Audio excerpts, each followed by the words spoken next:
সন্তানের জন্ম দিতেই মৃত্যু রানীর, উন্মাদ দুর্জয়। 5 বছর পর নতুন রূপে ফিরে এলো রানী।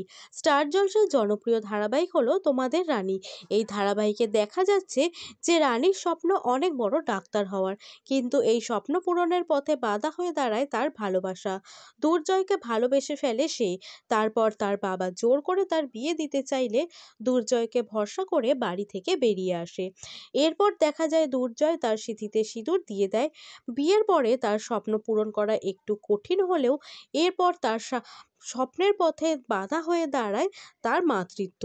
নিজের ঘর সংসার মাতৃত্ব সব সামলে ডাক্তারি পড়া কতটা কঠিন এটা দুর্জয় জানে।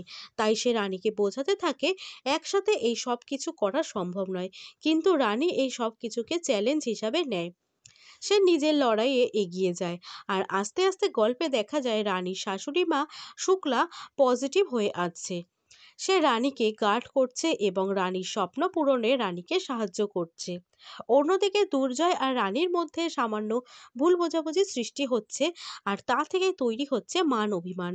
রানী রাগ করে দুর্জয়ের কাছে যাচ্ছে না। দুর্জয় অফিস বেরোনোর সময়ও দুর্জয়ের সামনে আসছে না সে। প্রায় 3 দিন পর দুর্জয় রানীর রোমান্টিক এপিসোড দেখানো হচ্ছে। অন্যদিকে একই গল্পের মধ্যে এই বোরিংনেস কাটাতে নির্মাতারা গল্পের মধ্যে আনছেন নতুন মোড়। সন্তানের জন্ম দিতে গিয়ে মারা যাবে রানী, আর দুর্জয় হবে উন্মাদ। তারপর 5 বছর পরে আবার অন্য রূপে ফিরে আসবে রানী। এমনকি দুর্জয়ের একটি ছবিও পোস্ট করেছেন দর্শক। সোশ্যাল মিডিয়াতে একজন লিখেছেন, তোমাদের রানীতে নতুন মোড়। সন্তানের জন্ম দিতে গিয়ে বেঘরে মারা গেল রানী। রানীর মৃত্যুর জন্য নিজেকে দায়ী করে দুর্জয়, আর রাস্তায় উন্মাদের মতো ঘোরে।